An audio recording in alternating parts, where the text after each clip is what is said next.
Account cell. देखिएगा, मेरा ये जो टॉपिक चल रहा है, मैं एक बार आपको वापस से समझा देता हूं। मैं आपको कुछ इंपॉर्टेंट टर्मिनोलॉजीज बता रहा हूं जो इस चैप्टर में काम आएंगी। सबसे पहली डेफिनेशन या टर्म हमने पढ़ी थी कंसाइनमेंट, फिर हमने पढ़ी कंसाइनर, फिर हमने पढ़ी कंसाइनी, फिर फोर्थ नंबर पर हमारा डिस्कशन चल रहा था कमीशन को लेकर। अब जो फिफ्थ टर्म इस पूरे चैप्टर में ट्रांजैक्शंस में यूज होती है वो है अकाउंट सेल। लिखेंगे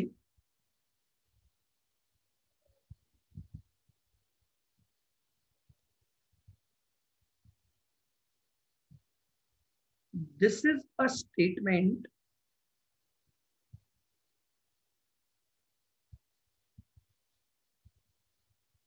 this is a statement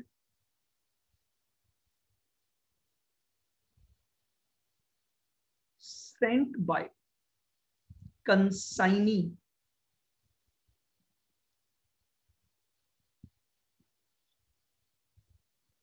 to consigner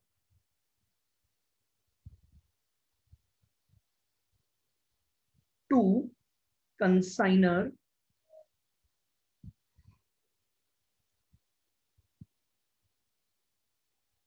on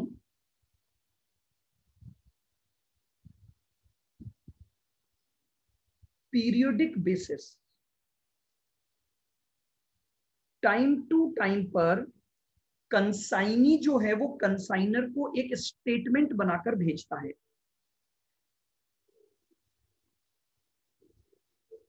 this statement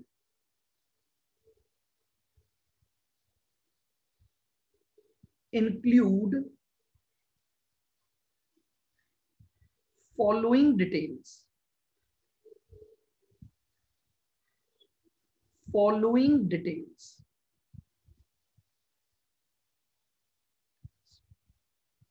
अब ये स्टेटमेंट जो कंसाइनी कंसाइनर को बनाकर भेजेगा, इसमें वो क्या क्या डिटेल्स देगा। सेल्स मेड, कंसाइनी ने जितना भी माल बेचा है उसकी इंफॉर्मेशन वो कंसाइनर को देगा।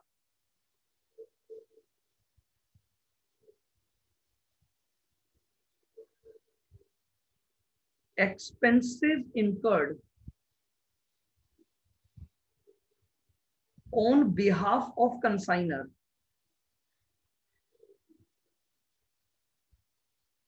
On behalf of consignor.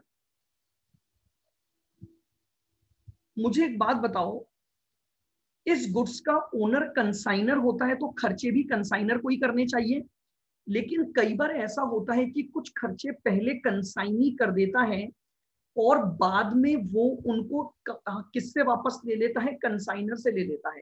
तो अगर कंसाइनी ने कोई भी खर्चा किया है तो वो उसकी डिटेल इस स्टेटमेंट में भेजेगा। Commission earn,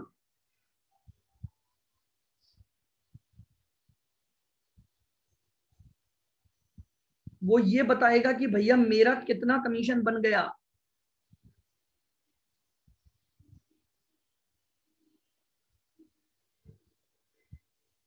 unsold stock left with the consignee,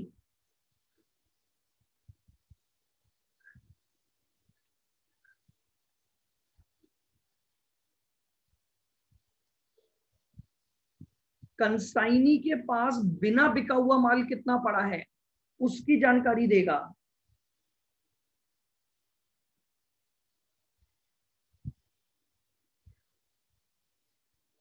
advance payment oblique security deposit,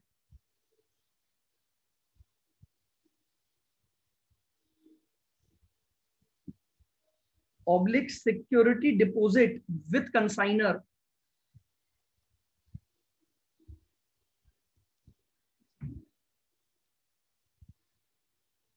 with consigner. ये इंफॉर्मेशन आप उसको भेजोगे। और बैलेंस पेमेंट ड्यू,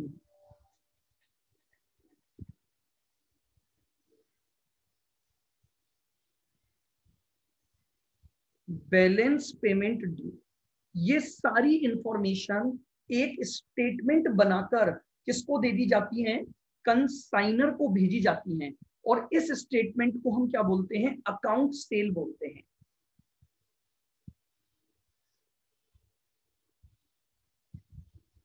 क्लियर? बिल्कुल। तो अकाउंट सेल बेसिकली एक स्टेटमेंट है जो कंसाइनी इन बातों की डिटेल्ड इंफॉर्मेशन देते हुए बनाकर किसको भेजता है, कंसाइनर को भेजता है ऑन पीरियोडिक बेसिस पर।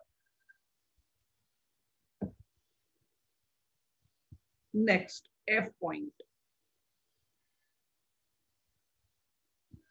F point, proforma invoice.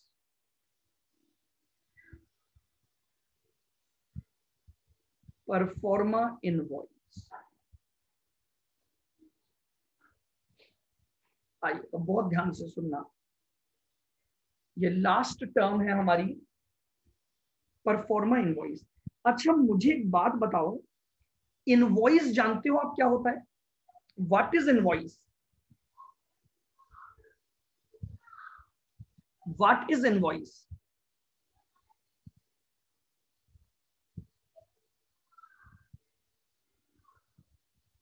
क्या हो गया भाई? नहीं, इनवॉइस क्या होती है? बिल। बिल सुना है? जब आप कोई चीज खरीद के लाते हो तो सामने वाला आपको एक बिल देता है, इनवॉइस देता है। नहीं देखा आपने कभी भी बिल या इनवॉइस? Yes sir. बोले सब लॉकडाउन में शॉपिंग ही नहीं की हमने, है तो कहां से बिल देखें, देखे हुए ही सालों हो गए। इनवॉइस होता है जब कोई भी पर्सन अपना कोई गुड्स सेल करता है तो वो एक बिल तैयार करता है जिसमें वो गुड्स की क्वांटिटी, गुड्स की डिटेल, उसकी प्राइस, ये सारी बातें लिखकर आपको देता है, उसे हम बोलते हैं इनवॉइस। बट प्रॉब्लम ये है, इनवॉइस तब प्रिपेयर होती है जब सेल हो जाती है, लेकिन कंसाइनर ने कंसाइनी को जब माल भेजा तो वो इनवॉइस नहीं बना सकता। क्यों? क्योंकि कंसाइनर ने कंसाइनी को जो माल भेजा है वो सेल नहीं मानी जाती है। तो अब वो एक स्टेटमेंट या बिल बनाकर देता है जिसको हम बोलते हैं परफॉर्मा इनवॉइस। वो इनवॉइस प्रिपेयर नहीं कर सकता। ध्यान रखना, invoice can only be prepared at the time of actual sale, but invoice की तरह का ही एक परफॉर्मा बनाकर, परफॉर्मा मतलब समझते हो, जिस तरह की इनवॉइस होती है उन्हीं बातों को रिफ्लेक्ट करते हुए आप एक डॉक्यूमेंट बनाकर भेज देते हो, उसे बोलते हैं परफॉर्मा इनवॉइस। लिखें, since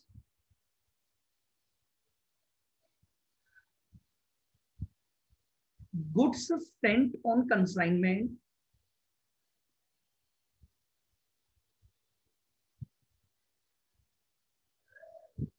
goods sent on consignment cannot be treated as sale, cannot be treated as sale, comma the consigner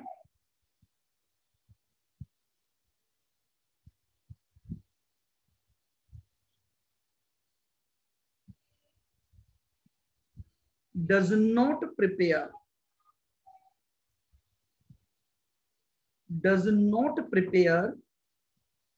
proper invoice,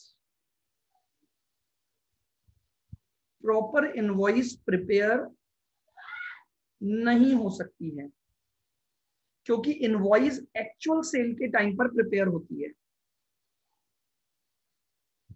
he simply prepare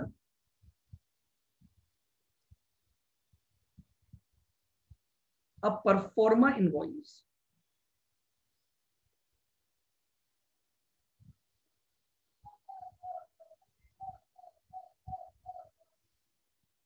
pro forma invoice and send to consignee,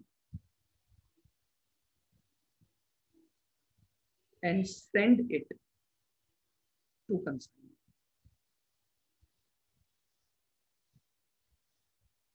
Send it to consignee along with goods.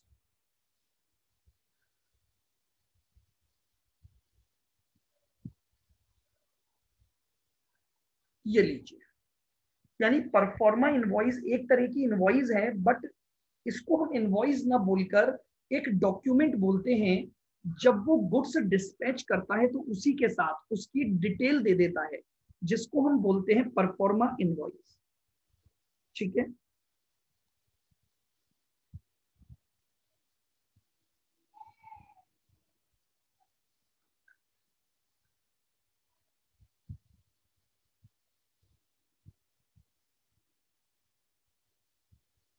this performa invoice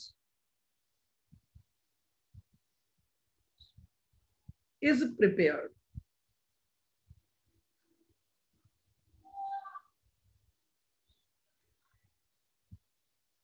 to show following details. Following details.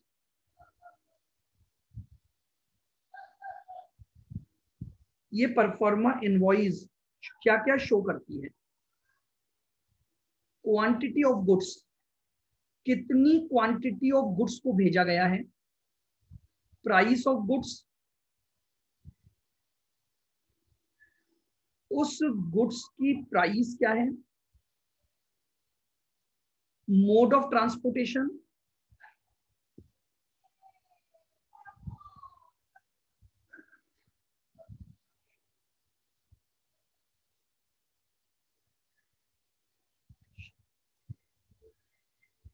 Minimum sale price, कि भैया आपको इतने में minimum बेचना ही पड़ेगा। जो आपकी specified price या इनवॉइस प्राइस होती है वो आपको बतानी पड़ती है। और एक्सपेंसेस इनकर्ड,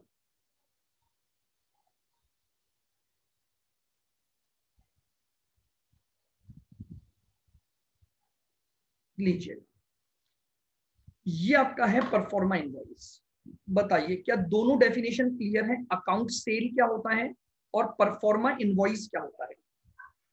देखिएगा, हो सकता है आपको थोड़ा बोरियत लग रही हो क्योंकि अभी आप डेफिनेशन लिख रहे हो, बट देखिए अगर आपके पेपर ऑफलाइन होते हैं तो आपके पास शॉर्ट नोट्स के क्वेश्चन आते हैं, और ये जो मैं लिखवा रहा हूं ये सब आए हुए हैं आपके एग्जाम में। आपके एग्जाम में क्वेश्चन आता है right a short note on proforma invoice, तो आपको 4 नंबर का क्वेश्चन आता है, तो ये बातें उसमें लिखनी पड़ेंगी आपको।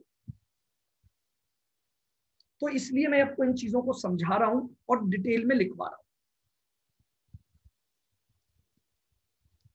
तो 2 डेफिनेशन मैंने आपको आज बता दी। अकाउंट सेल क्या होता है?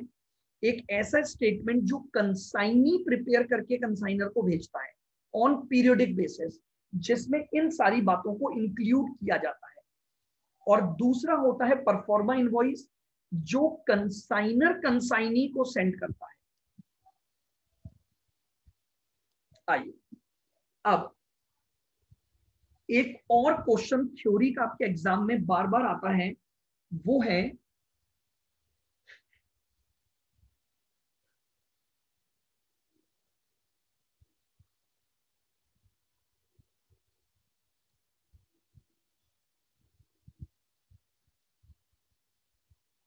What is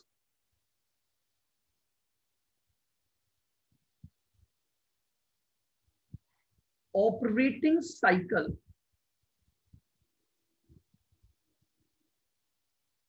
of consignment accounting.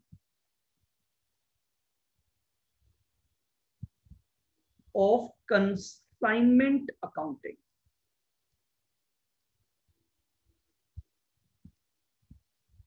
Most important question of theory point of view. Most important. Consignment accounting का ऑपरेटिंग साइकिल क्या होता है? अच्छा, पहली बात तो ये होती है ऑपरेटिंग साइकिल क्या होता है।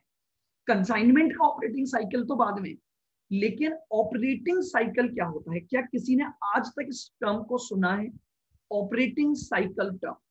तो मुझे बताएंगे।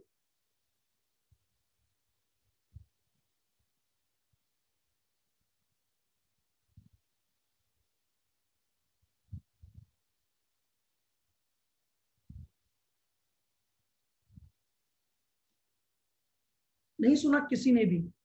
देखिए, ऑपरेटिंग साइकिल होता है, आप जो ट्रांजैक्शन कर रहे हैं या आप जो वर्क एग्जीक्यूट कर रहे हैं, ये कहां से स्टार्ट होकर और कैसे कंप्लीट होगा, जब मैं उन सारी बातों को एक ऑर्डर में लिखता हूं, उसे बोला जाता है ऑपरेटिंग साइकिल। चलो, मैं थोड़ा सा कंसाइनमेंट अकाउंटिंग से बाहर आता हूं। मुझे आप एक बात बताइए, आप अभी सीएमए कोर्स में एंटर हुए, आपका और सीएमए का साइकिल स्टार्ट हो गया। सीएमए साइकिल बताइए कहां से स्टार्ट हुआ आपका सीएमए साइकिल? फाउंडेशन से। Very good. इसके बाद साइकिल का अगला पड़ाव कहां आएगा? इंटर। इंटर। फिर इंटर के बाद आएगी आपकी ट्रेनिंग। फिर ट्रेनिंग के बाद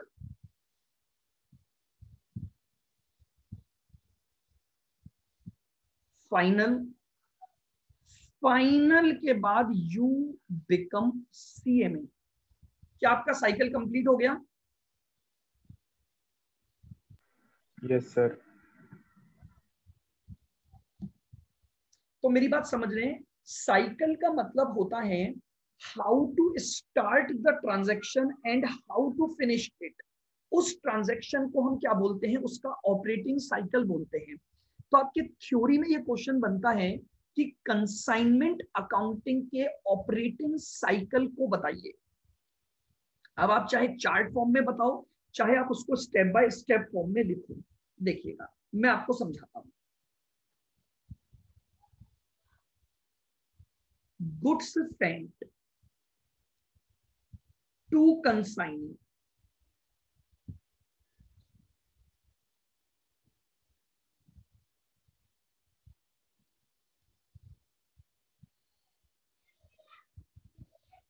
along with परफॉर्मा इनवॉइस।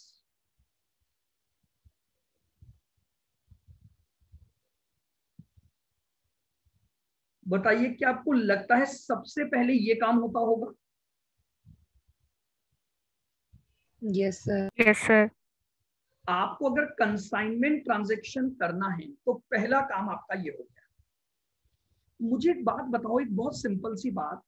मान लो जैसे एक मैं हूं और एक कौन है आप में से? आज एक तो बच्चे भी कम है, कोई बात नहीं, गरिमा। अब मैं और गरिमा जो हैं वो एक दूसरे को नहीं जानते। तो बताओ, जब हम एक दूसरे को नहीं जानते तो क्या मैं इसे गुड्स ऐसे ही भेज दूं कि अरे गरिमा, आपसे तो हमारा पिछले जन्म का रिश्ता नाता है, तो लो तुम मेरा माल ले जाओ और इसे बेच देना? या आपको लगता है कि जब मैं इसे माल भेजूंगा तो मैं इससे कुछ एडवांस लूंगा या सिक्योरिटी डिपॉजिट लूंगा?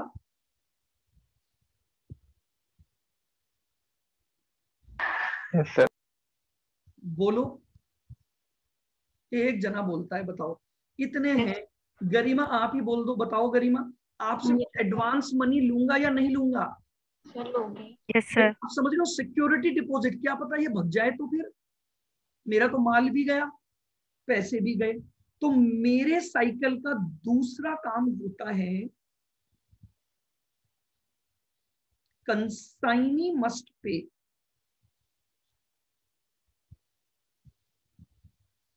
Consignee must pay advance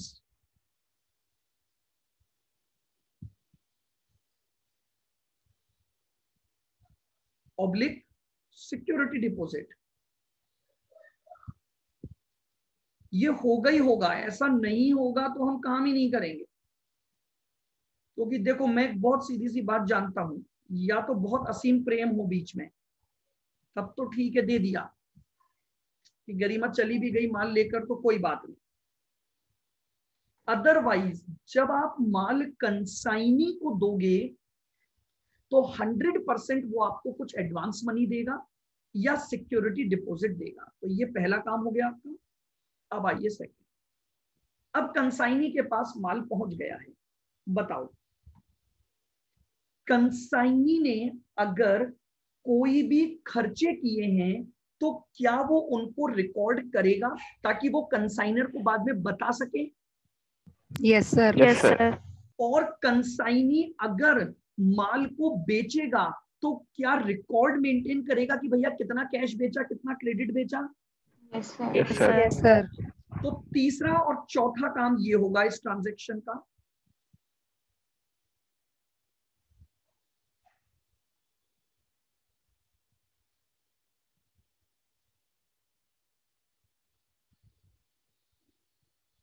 consignee इनकर, क्योंकि जानते हो माल कंसाइनी को बेचना है तो माल को बेचने के खर्चे कंसाइनी को ही पहली बार करने पड़ते हैं, लेकिन वो उनको रिकॉर्ड करेगा क्योंकि वो किसके बिहाफ पर करेगा ये खर्चे? कंसाइनर के बिहाफ पर। आओ फिर मेंटेन रिकॉर्ड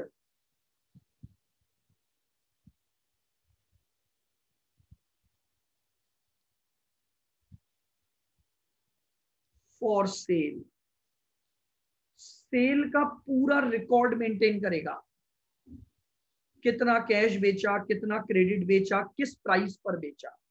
और फिर मुझे बताओ इन सब बातों की इंफॉर्मेशन उसे कंसाइनी को कंसाइनर को भेजनी पड़ेगी कि नहीं भेजनी पड़ेगी? तो भेजने के लिए वो क्या बनाता है? Account sale. Very good. किसने बोला? हर्षिता। Harshita, very good. हर्षिता बहुत पढ़ने वाली बच्ची है, जवाब ही नहीं देता और तो कोई। चलो तो इसका मतलब कंसाइनी क्या प्रिपेयर करेगा? Consignee will prepare account cell, ताकि वो सारी इंफॉर्मेशन किसको भेज सके? कंसाइनर को भेज सके। और ट्रांजैक्शन खत्म होगा जैसे ही कंसाइनर के द्वारा कंसाइनी को उसका कमीशन दे दिया जाएगा। कमीशन के लिए तो वो काम कर रहा था।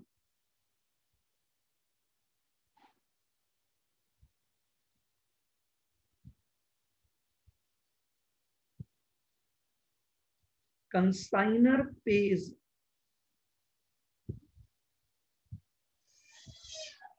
कमीशन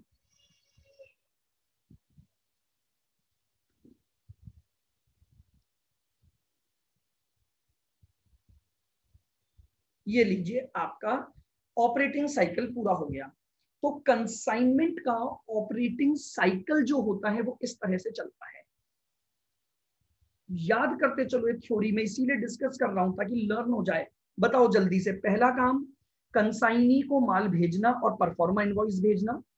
कंसाइनी कुछ एडवांस मनी या सिक्योरिटी डिपॉजिट पे करेगा। कंसाइनी माल को बेचने के खर्चे करेगा। कंसाइनी सारे रिकॉर्ड्स मेंटेन करेगा क्रेडिट सेल और कैश सेल के। इनकी जानकारी कंसाइनर को देने के लिए वो अकाउंट सेल प्रिपेयर करेगा और अल्टीमेटली कंसाइनर कंसाइनी को उसके कमीशन का पेमेंट करेगा। जब ये सारे ट्रांजैक्शन खत्म होंगे तो हम ये बोलेंगे कि हमारे कंसाइनमेंट अकाउंटिंग का ऑपरेटिंग साइकिल कंप्लीट हो गया है। बोलो भाई, क्लियर? Yes sir. तो आ जाओ, अब हम स्टार्ट करेंगे अकाउंटिंग करना। अब हमारा चैप्टर प्रैक्टिकली स्टार्ट होगा। कुछ और थ्योरी भी है जो मैं लेटर ऑन बीच में डिस्कस करूंगा।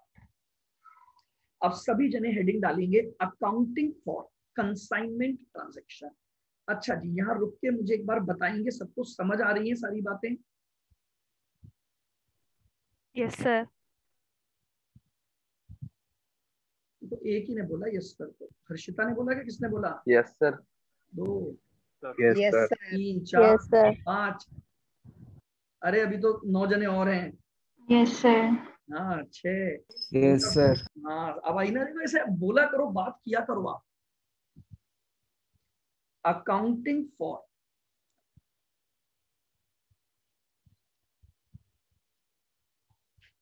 Consignment transaction.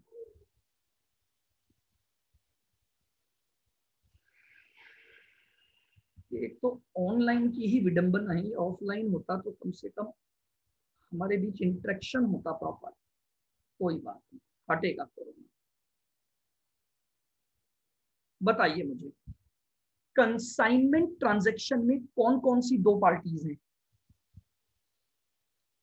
कंसाइनर और कंसाइनी। कंसाइनी। तो इसका मतलब हमें किस किस की बुक्स ऑफ अकाउंट्स बनाना सीखना पड़ेगा?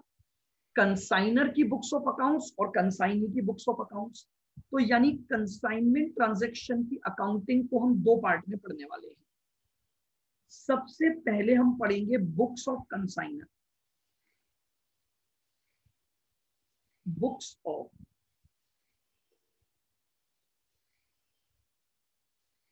कंसाइनर, और फिर हम क्या पढ़ेंगे? बुक्स ऑफ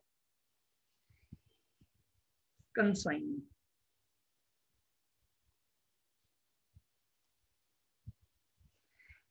ये दो बातें हमें करनी है अकाउंटिंग ट्रांजैक्शंस में, कंसाइनर की बुक्स और कंसाइनी की books.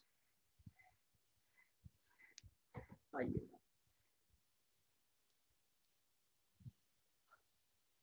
Part 1, books of consigner.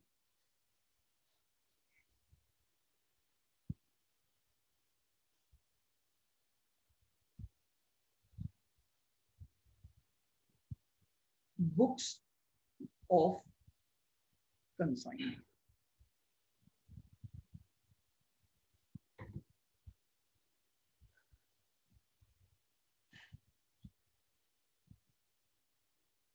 Consignor must record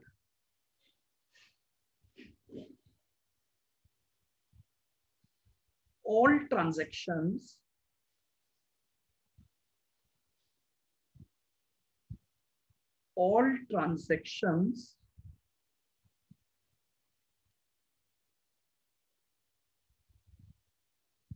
related to consignment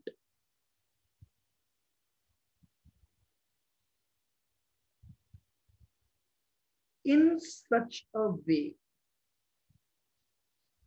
Consignor must record all transactions related to consignment in such a way that profit or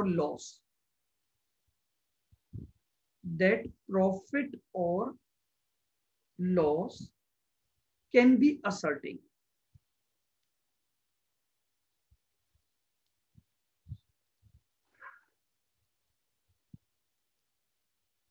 भाई मेरी एक simple सी बात को समझना,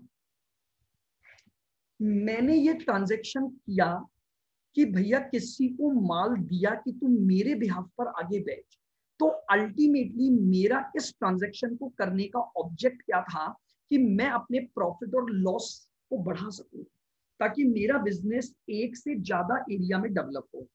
तो पक्का पक्का मुझे इस तरह से उसकी अकाउंटिंग भी करनी पड़ेगी, ताकि मैं ये पता लगा सकूं कि इस कंसाइनमेंट ट्रांजैक्शन पर मुझे क्या प्रॉफिट या क्या लॉस हुआ।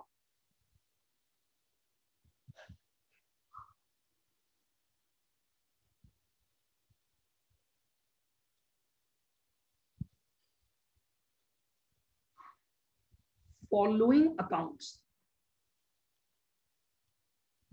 are prepared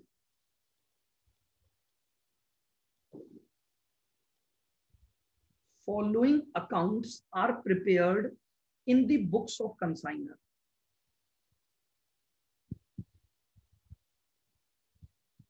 In the books of consignor.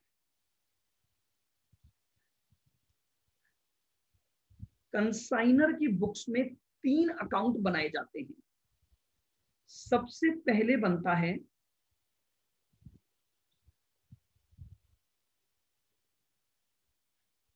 Consignment account, ठीक है।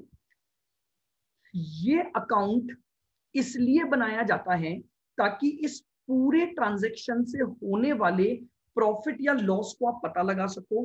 तो इस अकाउंट का जो नेचर होता है वो नॉमिनल नेचर होता है। आपने 3 तरह के अकाउंट पढ़े हैं, नॉमिनल, रियल और पर्सनल। और आपने ये भी पढ़ा है कि नॉमिनल अकाउंट वो होते हैं जो आपकी इनकम और एक्सपेंसेस को शो करते हैं। तो चूंकि कंसाइनमेंट अकाउंट बनाने का ऑब्जेक्ट प्रॉफिट और लॉस कैलकुलेट करना होता है, तो इसका जो नेचर होता है वो नॉमिनल नेचर होता है। ऑब्जेक्टिव क्वेश्चन बनते हैं इस पर। दूसरा आप बनाते हो goods Saint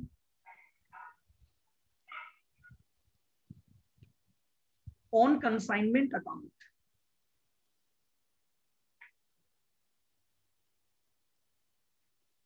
goods sent on consignment account, ये गुड्स का अकाउंट है, तो कौन सा नेचर हो गया? रियल नेचर का अकाउंट हो गया ये।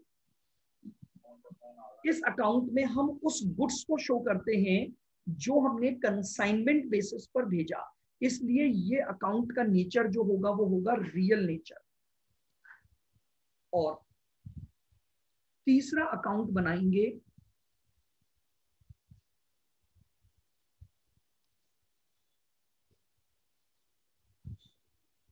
Consignee's personal account.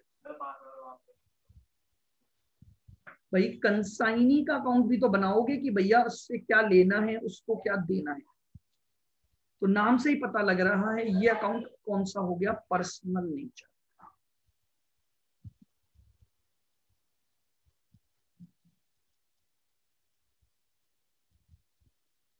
लीजिए, मैंने आपको तीनों अकाउंट बता दिए।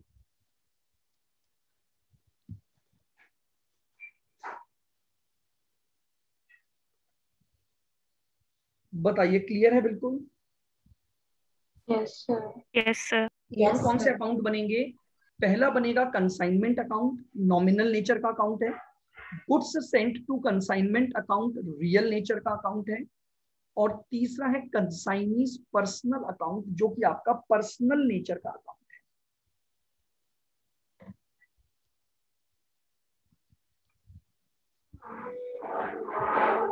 चलिए,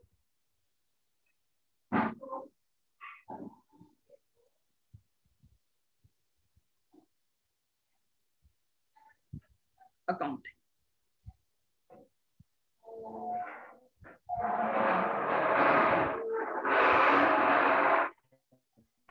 Goods sent by consignor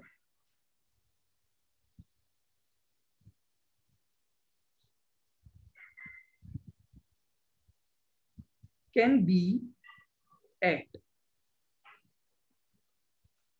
cost price or can be at invoice price.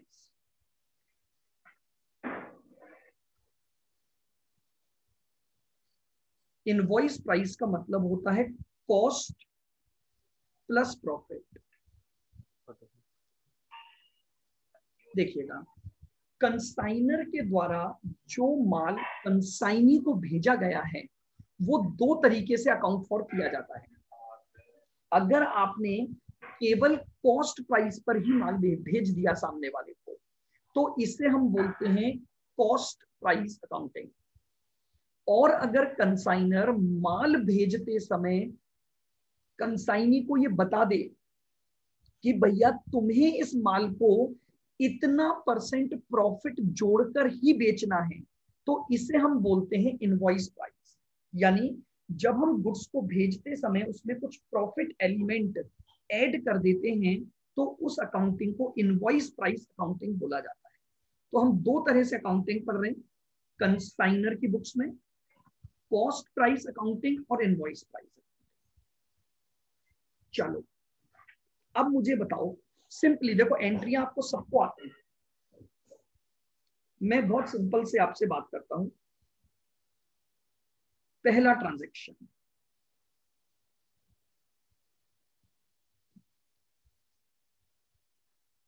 when goods sent, when goods sent to consignee,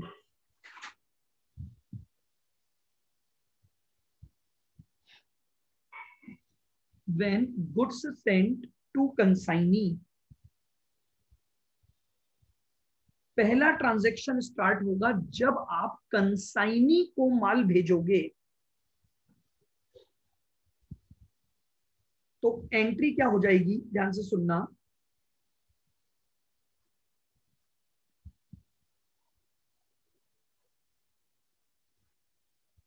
consignment account debit to goods sent on consignment account।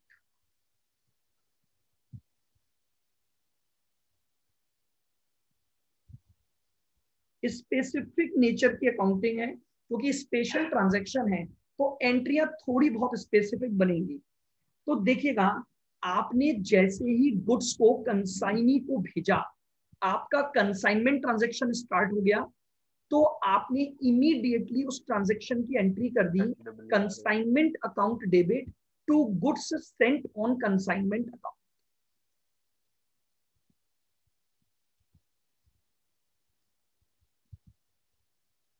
Being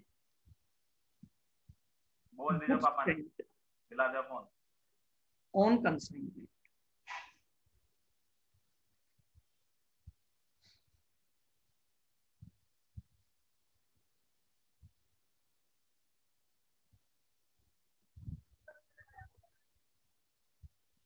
बताइए, लिख लीजिए first entry. Yes, sir. Yes, sir. Second entry,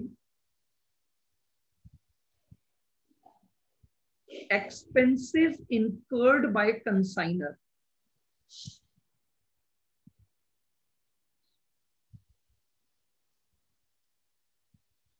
भाई माल को भेजते समय consignor को भी कुछ खर्चे करने पड़ सकते हैं, जैसे किसी प्रकार का फ्रेट चार्जेस हो गया, इंश्योरेंस करवाना पड़ गया, कुछ पैकिंग करवानी पड़ गई। तो ये सारे खर्चे माल को भेजते समय कौन कर रहा है, कंसाइनर कर रहा है।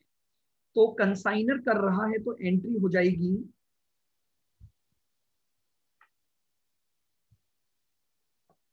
कंसाइनमेंट अकाउंट डेबिट, क्योंकि यही अकाउंट है जो खर्चे और इनकम को बता रहा है, टू बैंक या cash.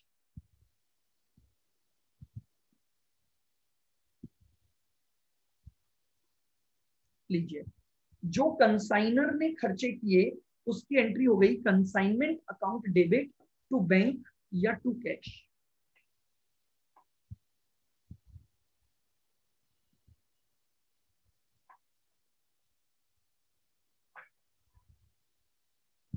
Advance received from consignee, consignee ने आपको कुछ पैसा एडवांस दिया, एंट्री डालोगे।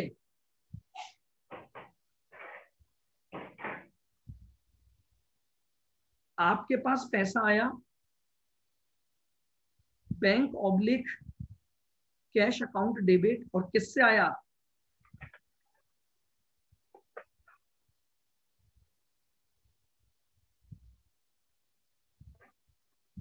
बोलो clear entry. Yes, sir. Yes, sir. Simply बस अकाउंटिंग एंट्रियां सोचो, हालांकि इसमें अकाउंट बनाना आएगा, हम धीरे धीरे अकाउंट में रखना सीखेंगे, लेकिन थोड़ा सा बेसिक कि अगर कल को कुछ एंट्री पर बेस्ड क्वेश्चन आ जाए तो आप कैसे करेंगे। तो सबसे पहले हमने कंसाइनमेंट पर माल भेजा, उसकी एंट्री हो गई। माल भेजते समय अगर मैंने कोई खर्चा किया तो उसकी एंट्री हो गई। अगर सामने से मुझे कुछ एडवांस पेमेंट मिला तो कंसाइनी ने मुझे जो एडवांस दिया मैंने उसकी एंट्री कर। ठीक है, आगे की एंट्रियां हम कल की क्लास में करेंगे और फिर साथ में इसका अकाउंट बनाना सीखेंगे बस, क्योंकि एग्जाम में जो आता है इसका जनरली, अगर देखिए ऑफलाइन एग्जाम है तो क्वेश्चन फुल फ्लैश आएगा जिसमें कंसाइनमेंट अकाउंट बनाना है। ऑनलाइन एग्जाम है तब तो बहुत छोटी छोटी चीजें आएंगी, फिर तो कमीशन की कैलकुलेशन, लॉस की कैलकुलेशन, स्टॉक की कैलकुलेशन, ये सारी बातें आएंगी जिस पर काफी सारे क्वेश्चंस हम करेंगे।